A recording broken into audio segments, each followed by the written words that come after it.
الفجر educational foundation, آؤ اپنے رب کی طرف۔ الحمد للہ رب العالمین، الصلاة والسلام علی سید المرسلین وعلی آلہ واصحابہ اجمعین ومن تبعهم بإحسان الى یوم الدین، اما بعد فاعوذ باللہ من الشیطان الرجیم، بسم اللہ الرحمن الرحیم۔ وَلَقَدْ أُوحِيَ إِلَيْكَ وَإِلَى الَّذِينَ مِن قَبْلِكَ لَئِنْ أَشْرَكْتَ لَيَحْبَطَنَّ عَمَلُكَ وَلَتَكُونَنَّ مِنَ الْخَاسِرِينَ۔ حاضرین، ایک بندہ مومن صبح سے لے کر شام تک بہت سی نیکیاں کرتا ہے، بہت سی نیکیاں انجام دیتا ہے، اور یہ تڑپ، یہ فکر ہونی بھی چاہیے، کیونکہ مجھے اور آپ کو کسی کو نہیں معلوم کہ ہماری موت کا وقت کب آنے والا ہے۔ تو دیکھیے، ایک مومن صبح سے لے کر شام تک بہت سی نیکیاں کرتا تو ہے، لیکن ان نیکیوں کی حفاظت کیسے کی جائے اس کی فکر بہت کم لوگوں کے اندر پائی جاتی ہے۔ اگر میں آپ کو بتاؤں تو بعض اعمال ایسے ہوتے ہیں کہ اگر بندہ ان کا ارتکاب کر لے، ان میں ملوث ہو جائے، تو اس کا کیا کرایا سب کے سب پانی میں مل جاتا ہے، ساری نیکیاں برباد ہو جاتی ہے۔ میں آپ کے سامنے انشاءاللہ تذکرہ کروں گا۔ ہماری ذمہ داری ہے کہ ہم اپنی زندگی کو دیکھیں، کیا ہم اپنی زندگی میں ان اعمال میں ملوث تو نہیں ہیں، کہ ہم ان کا ارتکاب تو نہیں کر رہے ہیں، یا دیکھیں کہیں ہمارے پڑوسی میں، ہمارے رشتہ دار میں، ہمارے اعزاء و اقارب میں کوئی ان اعمال میں ملوث تو نہیں ہے۔ ہماری ذمہ داری ہے ہم ان کو جا کر بتائیں۔ تو حاضرین، سب سے پہلا عمل جو ہماری نیکیوں کو برباد کر دیتا ہے وہ ہے شرک۔ سورہ زمر میں اللہ تبارک و تعالیٰ نے کہا، وَلَقَدْ أُوحِيَ إِلَيْكَ وَإِلَى الَّذِينَ مِن قَبْلِكَ لَئِنْ أَشْرَكْتَ لَيَحْبَطَنَّ عَمَلُكَ وَلَتَكُونَنَّ مِنَ الْخَاسِرِينَ۔ کہ اللہ تبارک و تعالیٰ نے فرمایا، اے پیغمبر علیہ السلام، ہم نے آپ پر بھی اور آپ سے پہلے جتنے بھی نبی گزرے ہیں ان تمام پر یہ وحی کی ہے کہ لَإِنْ أَشْرَكْتَ لَيَحْبَطَنَّ عَمَلُكَ وَلَتَكُونَنَّ مِنَ الْخَاسِرِينَ۔ کہ اگر آپ نے شرک کیا، آپ کے سارے عمل برباد کر دیے جائیں گے، وَلَتَكُونَنَّ مِنَ الْخَاسِرِينَ، اور آپ خسارہ اٹھانے والوں میں سے ہو جائیں گے۔ سورہ انعام میں دیکھیے 18 انبیاء کا اللہ تبارک و تعالیٰ نے تذکرہ کیا، اس کے بعد کیا کہا، وَلَوْ أَشْرَكُوا لَحَبِطَ عَنْهُمْ مَا كَانُوا يَعْمَلُونَ۔ کہ اگر یہ حضرات بھی مان لو بالفرض اگر شرک کر لیتے، لَحَبِطَ عَنْهُمْ مَا كَانُوا يَعْمَلُونَ، انہوں نے اپنی زندگی میں جو بھی نیکیاں کی ہیں سب اکارت چلے جاتی، برباد ہو جاتی۔ اللہ کے نبی صلی اللہ علیہ وسلم کے زمانے میں ابن جدعان نامی ایک شخص تھا، بڑا سخی تھا، بڑا فیاض تھا، بڑا مالدار تھا، جو یتیموں کا، مسکینوں کا، غریبوں کا، لاچاروں کا، مجبوروں کا، بیواؤں کا، رشتہ داروں، اعزاء و اقارب کا بڑا خیال رکھا کرتا تھا، ان کا بڑا اہتمام کرتا تھا۔ ایک مرتبہ اما عائشہ رضی اللہ عنہا نے پیارے نبی صلی اللہ علیہ وسلم سے پوچھا کہ اے اللہ کے نبی صلی اللہ علیہ وسلم، کیا ابن جدعان کو اس کی نیکیاں کوئی قیامت کے دن نفع پہنچا سکیں گی؟ اللہ کے نبی صلی اللہ علیہ وسلم نے کہا، لا ينفع انہ لم یقل یوم رب اغفر لی خطیئتی یوم الدین۔ کہ کوئی بھی اس کی نیکی کل قیامت کے دن اس کو نفع نہیں پہنچائے گی، اس لیے کہ پوری زندگی اس کی شرک میں گزری، اس نے کبھی جو ہے توحید کا نام و نشا اس کی زندگی میں نہ تھا۔ میرے بھائیوں، جہاں ہم نے بے شمار اسباق لیے، اس میں ایک بہت بڑا اور سب سے اہم سبق ابراہیم علیہ السلام کی زندگی سے جو ہمیں اور آپ کو لینا ہے وہ ہے توحید کا سبق۔ دیکھیے، ابراہیم علیہ السلام جب اپنی زندگی کے آخری ایام میں تھے، آخری پڑاؤ میں گزر رہے تھے، بڑا طویل عرصہ گزرا، بڑا طویل وقفہ گزرا، ہم اور آپ جانتے ہیں۔ آپ علیہ السلام کو آگ میں ڈالا گیا، گھر سے بے گھر کیا گیا، آپ علیہ السلام کی بیوی پر بادشاہ نے بدنیتی کا ارادہ کیا، اور آپ علیہ السلام کو دیر تک اللہ تبارک و تعالیٰ نے نعمت اولاد سے محروم رکھا، اور جب اولاد ہوئی تو اللہ تبارک و تعالیٰ نے اپنی اولاد اور جو ہے بیوی کو جنگل و بیابان میں چھوڑنے کا حکم دیا، اور بعد از اپنی ہی بیٹے کو جو ہے ذبح کرنے کا حکم دیا، اور بعد میں کعبے کی تعمیر کا عمل پیش آیا۔ اور جب آخری ایام میں حضرت ابراہیم علیہ السلام جو ہے گزر رہے تھے تو حضرت ابراہیم علیہ السلام کیا دعا کرتے ہیں، رب اجعل هذا البلد آمنا واجنبنی وبنی ان نعبد الاصنام۔ کہ اے اللہ تبارک و تعالیٰ اس شہر کو پر امن بنا دے، امن والا بنا دے، وجنبنی وبنی ان نعبد الاصنام، اور اے پروردگارا مجھے اور میرے بیٹے کو بچا، کہیں ہم شرک میں ملوث نہ ہو جائیں، بتوں کی عبادت نہ کر لیں۔ میرے بھائیوں، ہم سب جانتے ہیں ابراہیم علیہ السلام کو نے پوری زندگی جو ہے توحید میں گزری، اپنی قوم کو توحید کا سبق پڑھاتے رہے، سکھاتے رہے، توحید کی تعلیم دیتے رہے، کبھی ستاروں کا حوالہ دے کر بتایا کہ یہ کمزور، کبھی چاند کا حوالہ دے کر بتایا کہ کمزور، کبھی سورج کا حوالہ دے کر بتایا کہ یہ بھی کمزور، کبھی بتوں کو توڑ کر بتایا کہ ان کی کوئی حیثیت نہیں، یہ بھی کمزور ہیں۔ پوری زندگی توحید کی تعلیم دیتا رہا جو بندہ، آخر میں دعا کرتا ہے وَجْنُبْنِي وَبَنِيَّ أَن نَعْبُدَ الْأَصْنَامَ، کہ اے پروردگارہ مجھ کو اور میرے بیٹے کو بچا لینا تاکہ ہم شرک میں ملوث نہ ہو جائیں۔ حاضرین، اللہ تبارک و تعالی انبیاء کی حفاظت کرتا ہے، ان سے شرک سرزد نہیں ہوتا، لیکن بتانا مقصد اللہ تبارک و تعالی کا یہ ہے کہ توحید اور شرک کے اندر جو فرق ہے وہ ہر بندے کو ہونا چاہیے، ہر بندے کو معلوم ہونا چاہیے کہ بنیادی فرق کیا ہے توحید اور شرک کے اندر۔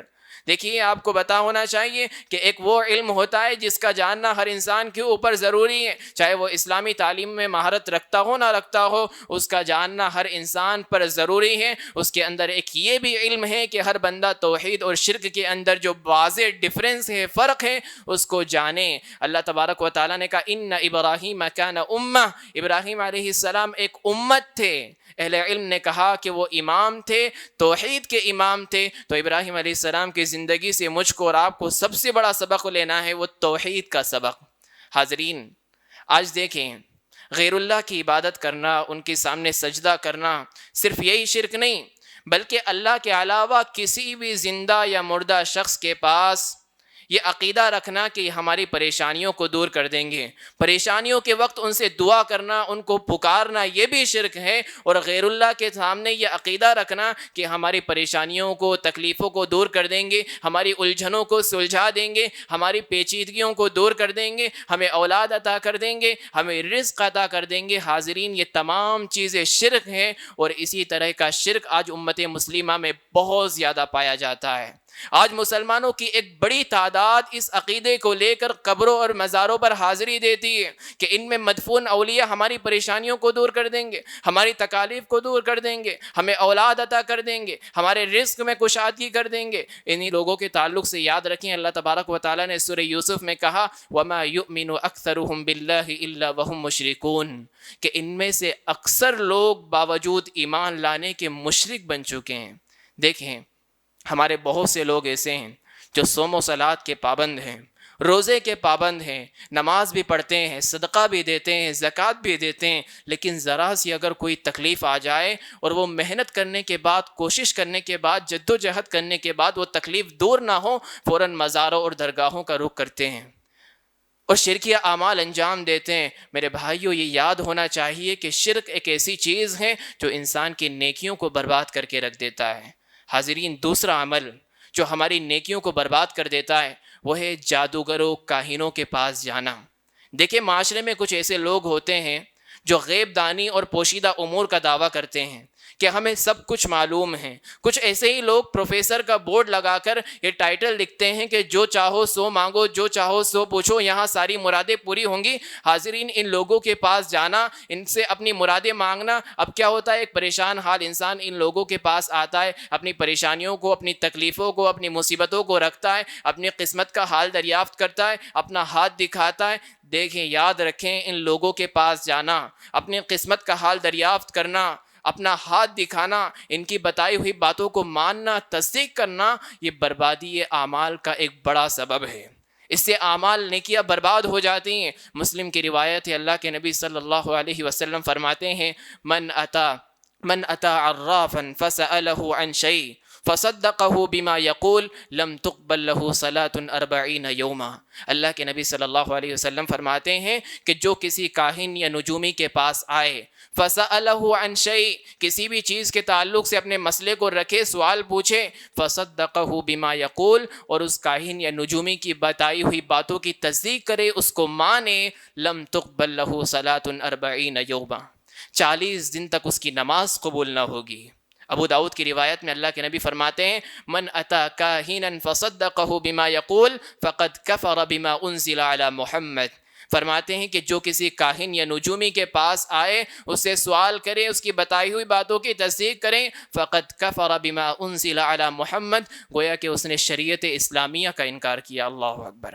تو میرے بھائیوں، ایک کاہن نجومیوں کے پاس جانا، ان کی بتائی ہوئی باتوں کی تصدیق کرنا، اپنی پریشانیوں کو رکھنا، یاد رکھنا چاہیے کہ ایک ایسا عمل ہے جو انسان کی نیکیوں کو برباد کر کے رکھ دیتا ہے۔ حاضرین، تیسرا عمل جو ہماری نیکیوں کا ڈاکو ہے، نیکیوں کو برباد کرنے والا ہے، وہ ہے بدعت۔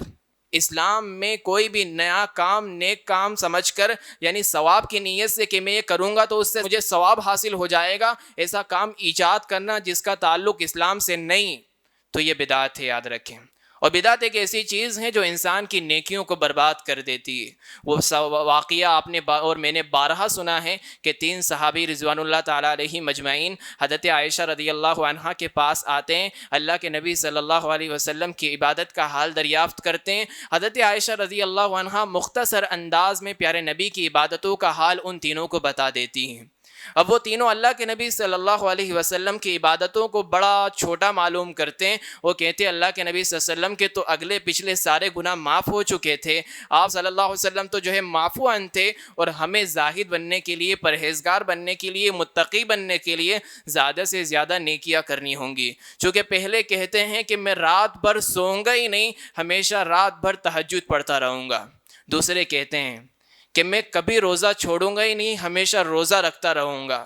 تیسرے کہتے ہیں کہ میں عورتوں سے الگ تھلگ رہوں گا تاکہ عورتوں کے ذریعے سے عبادت میں خلل نہ ہو، اور اللہ کی عبادت کرتے رہوں گا، عورتوں سے الگ تھلگ رہوں گا۔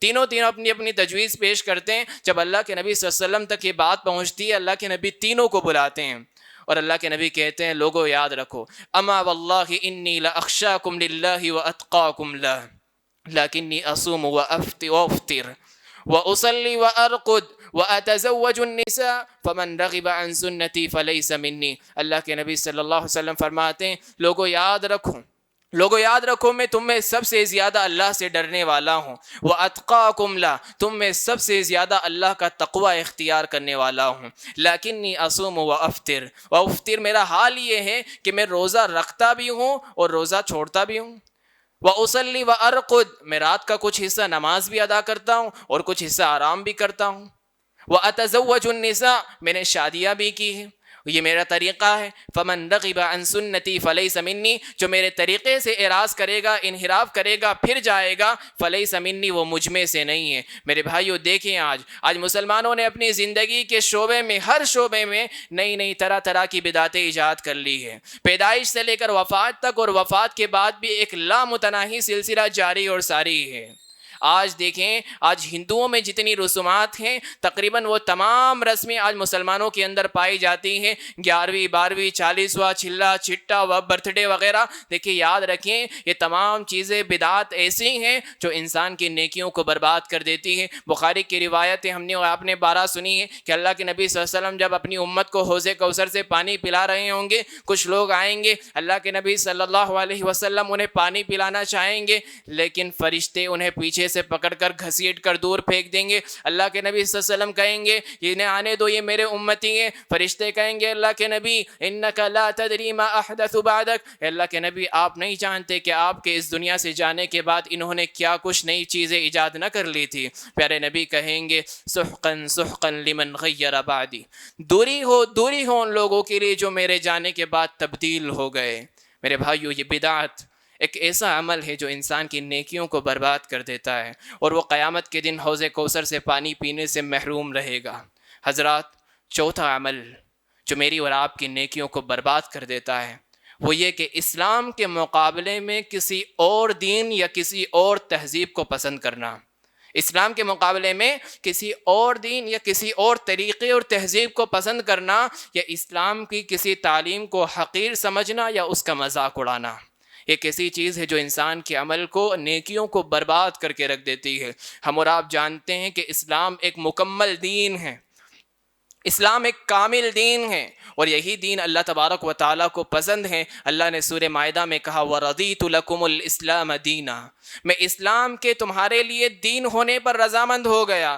اب اسی میں انسان کی، میری اور آپ کی کامیابی ہے دنیا میں بھی اور آخرت میں بھی. اگر کوئی شخص اسلام کے علاوہ کسی اور دین کو چاہے گا، کسی اور دین کی تلاش کرے گا، یاد رکھیں عذاب کا مستحق ہوگا. اللہ تبارک و تعالیٰ کے نزدیک وہ قابل قبول نہ ہوگا. اللہ نے کہا وَمَن يَبْتَغِ غَيْرَ الْإِسْلَامِ دِينًا فَلَن يُقْبَلَ مِنْهُ، جو اسلام کے علاوہ کسی اور دین کی تلاش میں جائے گا فَلَن يُقْبَلَ مِنْهُ، اس کا وہ دین قبول نہیں کیا جائے گا. ایک مرتبہ کا واقعہ ہے، حضرت عمر بن خطاب رضی اللہ عنہ توریت کا ایک نسخہ اللہ کے نبی صلی اللہ علیہ وسلم کے پاس لے کر آتے ہیں اور کہتے ہیں دیکھیے اللہ کے نبی صلی اللہ علیہ وسلم اس میں کتنی اچھی باتیں لکھی ہیں، اور پڑھنا اسٹارٹ کر دیتے ہیں. اللہ کے نبی صلی اللہ علیہ وسلم کا چہرہ سرخ ہو جاتا ہے، غصے سے لال ہو جاتا ہے. جب دیکھتے ہیں چہرہ اٹھا کر پیارے نبی کا چہرہ، پیارے نبی کہتے ہیں افی شک انت یا ابن خطاب الم آتی بها ببیضاء نقیہ لو کان اخی موسیٰ حیا ما وسعہ الا اتباعی. اے خطاب کے بیٹے، کیا ابھی میری شریعت واضح نہیں ہوئی ہے؟ کیا میری شریعت اسلامیہ ابھی واضح نہیں ہوئی ہے؟ الم آتی بها ببیضاء نقیہ لو کان اخی موسیٰ حیا ما وسعہ الا اتباعی. یاد رکھو اگر میرے بھائی موسیٰ بھی اس وقت زندہ ہوتے، ما وسعہ الا اتباعی، میری اتباع کرنے کے علاوہ ان کے پاس کوئی چارہ نہ ہوتا. اللہ اکبر. آج دیکھیے مسلمانوں میں ایک اکثر تعداد اسلام کے بجائے، اسلامی تعلیمات کی بجائے ویسٹرن کلچر، مغربی تہذیب پر نہ صرف پسندیدہ بن کر اس کو دیکھتی ہے بلکہ اس پر عمل کرنے پر فخر بھی محسوس کرتی ہے. اور دیکھیے یہ ایک ایسی چیز ہے جو انسان کی نیکیوں کو برباد کرنے والی ہے. اور آج جدت پسند لوگ یعنی نیو جنریشن اسلامی تعلیمات کو حقیر سمجھتے ہیں. مثلا داڑھی بڑھانا، عورتوں کا پردہ کرنا، مردوں کا ایک سے زائد شادی کرنا، اسلام کے حدود، اسلام کی تعزیرات، ان تمام چیزوں کو آج جدت پسند لوگ یعنی جو نیو جنریشن آ رہی ہے اس کو حقیر سمجھتی ہے. یہ بالکل غلط ہے، یاد رکھنا چاہیے. اللہ تبارک و تعالیٰ نے کہا ذَلِكَ بِأَنَّهُمْ كَرِهُوا مَا أَنزَلَ اللَّهُ فَأَحْبَطَ أَعْمَالُهُمْ. اللہ نے کہا کہ ذَلِكَ بِأَنَّهُمْ كَرِهُوا مَا أَنزَلَ اللَّهُ، یہ اس لیے کہ انہوں نے اللہ تبارک و تعالیٰ نے جو نازل کیا ہے یعنی شریعت اسلامیہ کو ناپسند کیا. فَأَحْبَطَ أَعْمَالَهُمْ، اللہ تبارک و تعالیٰ نے ان کے اعمال کو برباد کر دیا. اللہ اکبر. اور جو لوگ یاد رکھیں اسلامی تعلیمات کا مذاق اڑاتے ہیں، اسلامی تعلیمات کو حقیر سمجھ کر مذاق اڑاتے ہیں، اللہ تبارک و تعالیٰ نے سورہ توبہ میں ان لوگوں کے تعلق سے کہا قُلْ أَبِاللَّهِ وَآيَاتِهِ وَرَسُولِهِ كُنْتُمْ تَسْتَهْزِئُونَ لا تعتذروا قد كفرتم بعد ایمانکم. اللہ نے کہا کہ اللہ کی آیتیں، اس کے رسول، اس کا اللہ تبارک و تعالیٰ کیا مذاق اڑانے کے لیے؟ لا تعتذروا قد كفرتم بعد ایمانکم، تم عذر پیش نہ کرو، تم ایمان لانے کے باوجود تم نے کفر کیا ہے، کفر کا ارتکاب کیا ہے. تو میرے بھائیوں بتانا یہ ہے کہ اسلام کے علاوہ کسی اور دین کو چاہنا، پسند کرنا، تلاش کرنا یا اسلام ہی کی کسی تعلیمات کا مذاق اڑانا، حقیر سمجھنا، یہ بات سمجھنے کہ یہ ایک ایسا عمل ہے جو انسان کی نیکیوں کو برباد کر دیتا ہے، انسان کے اعمال کو برباد کر دیتا ہے، انسان کا کیا کرایا سب کے سب پانی میں مل جاتا ہے. حاضرین، ایک اور عمل جو ہماری نیکیوں کو برباد کرنے والا ہے وہ ہے ریاکاری. ریاکاری، دکھاوا. دیکھیے کوئی بھی نیک عمل اللہ تبارک و تعالیٰ کی رضامندی اور خوشنودی سے قطع نظر، اللہ کی رضامندی کے بجائے کسی دنیاوی غرض و غایت سے کیا جائے، کسی دنیاوی پرپس سے کیا جائے، اس عمل کو کرنے میں اللہ کی رضامندی مقصود نہ ہو، اللہ کی خوشنودی مقصود نہ ہو، دیکھیے یہ ایک ایسا عمل ہے ریاکاری جو انسان کی بالکل ساری نیکیوں کو برباد کر کے رکھ دیتا ہے. ہم نے بارہا سنی وہ حدیث کہ کل محشر کے میدان میں جن لوگوں کا سب سے پہلے حساب ہوگا ان میں ایک عالم ہوگا، ایک مالدار ہوگا اور دوسرا شہید ہوگا. ایک اور سب سے پہلے عالم کو اللہ تبارک و تعالیٰ بلائے گا، اپنی نعمتوں کو یاد دلائے گا، پوچھے گا بتا تو نے میرے دین کے لیے کیا کچھ کیا.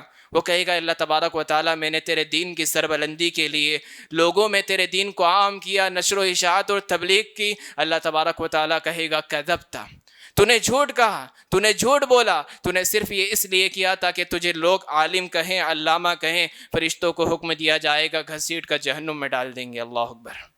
مالدار کو لایا جائے گا، اللہ تبارک و تعالیٰ اپنی نعمتیں یاد دلائے گا، وہ کہے گا بتا تو نے میرے دین کے لیے کیا کیا. وہ مالدار کہے گا اللہ تبارک و تعالیٰ میں نے تیرے دین کی سربلندی کے لیے اپنے مال کو بے دریغ خرچہ کیا. اللہ کہے گا کذبت، تو نے بھی جھوٹ بولا. فرشتوں کو حکم دیا جائے گا، گھسیٹ کر جہنم میں ڈال دیں گے. ایک شہید کو لایا جائے گا، اللہ تبارک و تعالیٰ اپنی نعمتوں کو یاد دلائے گا، کہے گا بتا تو نے میرے دین کے لیے کیا کیا. وہ شہید کہے گا اللہ تبارک و تعالیٰ میں نے تیرے دین کی سربلندی کے لیے لڑتے رہا یہاں تک کہ میں نے اپنی جان بھی تیرے دین کے لیے قربان کر دی. اللہ تبارک و تعالیٰ کہے گا کذبت، تو نے جھوٹ بولا. فرشتوں کو حکم دیا جائے گا، گھسیٹ کر فرشتے جہنم میں پھینک دیں گے. میرے بھائیو، اس حدیث کے جو راوی ہیں حضرت ابو ہریرہ رضی اللہ عنہ جو روایت کرتے ہیں، بیان کرتے ہیں، جب اس حدیث کو بیان کرتے ہیں نا تو غشی طاری ہو جاتی، روتے ہیں، گڑ گڑاتے ہیں، یہاں تک کہ 3 مرتبہ غشی طاری ہو جاتی اور بے ہوش ہو جاتے ہیں. اور حضرت امیر معاویہ رضی اللہ عنہ نے جب یہ حدیث سنی تھی تو بڑا روتے ہیں، وہ بھی بڑا، یعنی غشی طاری ہو جاتی ہے، وہ بھی بے ہوش ہو جاتے ہیں. اور راوی کہتے ہیں ہمیں جو ہے خدشہ ہوتا ہے، اندیشہ ہوتا ہے کہیں معاویہ رضی اللہ عنہ فوت نہ ہو جائے. اللہ اکبر. دیکھیے ریاکاری ہے نا، اس کا انجام بہت برا ہے. ایک مرتبہ اللہ کے نبی صلی اللہ علیہ وسلم نے صحابہ سے کہا کہ مجھے تم میں سب سے زیادہ شرک اصغر کا جو ہے خوف ہے.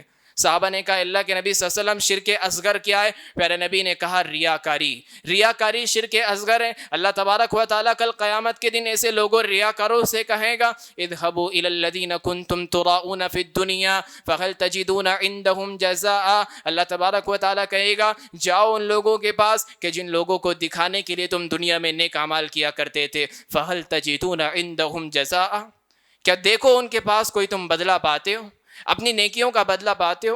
نہیں پائیں گے. وہ بہت ذلت اور رسوائی ہوگی ریاکاروں کی. اور یاد رکھیں ریاکاری سے بچنا بہت مشکل کام ہے، بہت مشکل کام ہے. اللہ کے نبی صلی اللہ علیہ وسلم نے حضرت ابو بکر صدیق رضی اللہ عنہ کو خطاب کرتے ہوئے فرمایا تھا الشرک فیکم اخفی من دبیب النمل.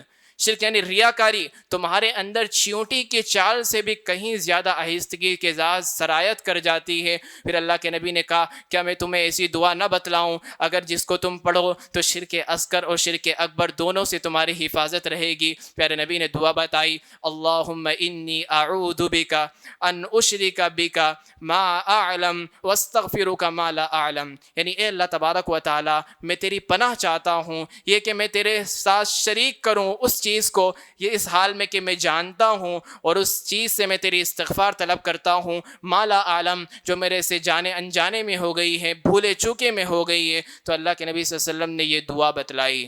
میرے بھائیو یاد رکھیں، بتانا یہ ہے کہ ریاکاری ایک ایسا عمل ہے جو میری اور آپ کی نیکیوں کو برباد کر سکتا ہے. حاضرین، ایک اور عمل جو میری اور آپ کی نیکیوں کو برباد کرنے والا ہے، بربادی اعمال کا سبب بنتا ہے، وہ یہ کہ صدقہ کر کر جتلانا. صدقہ کر کر جتلانا، اچھائی کر کر جتلانا.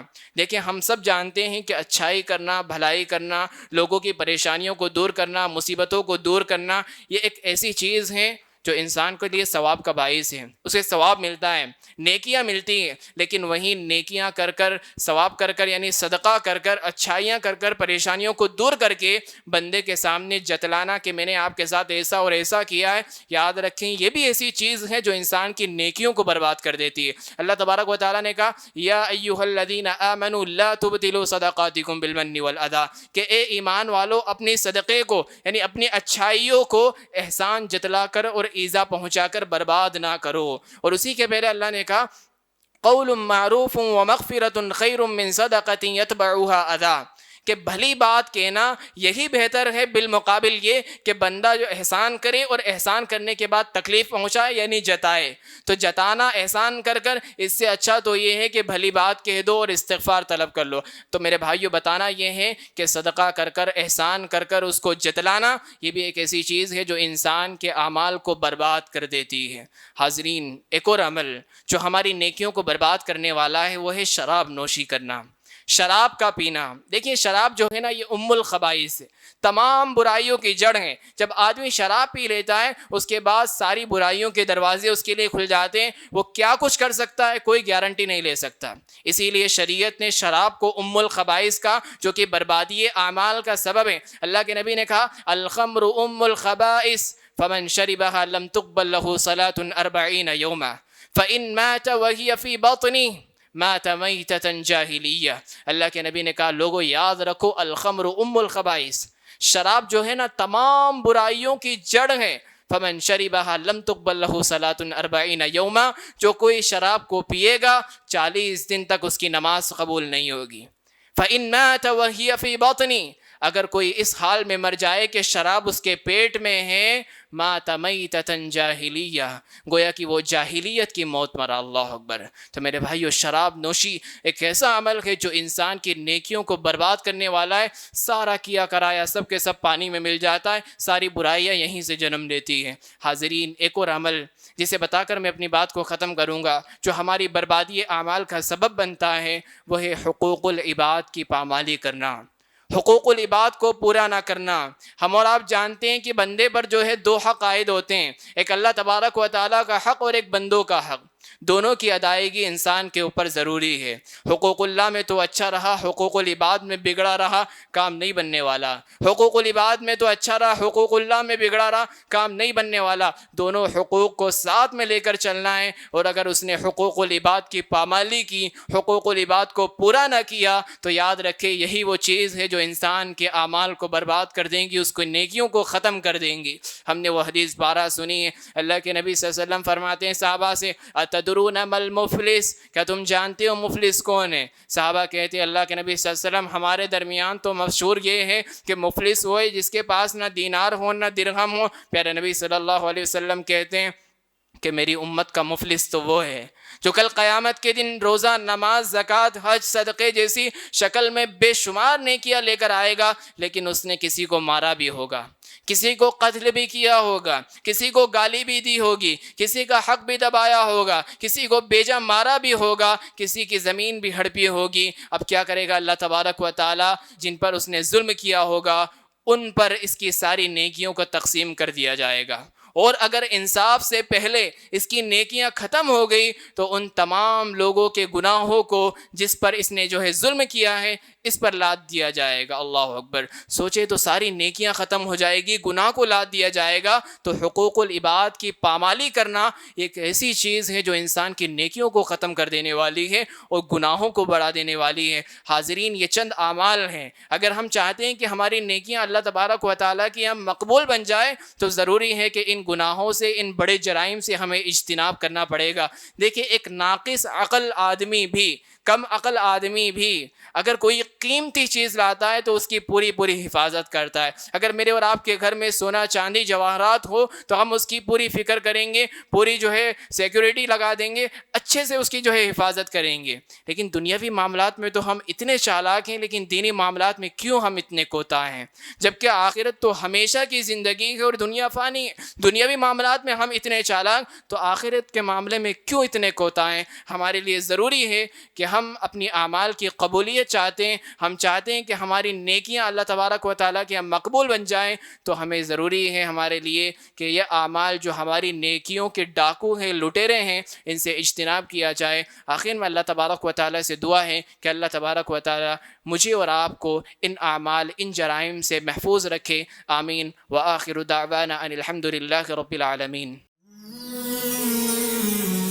It's Al Fajr Educational Foundation presentation.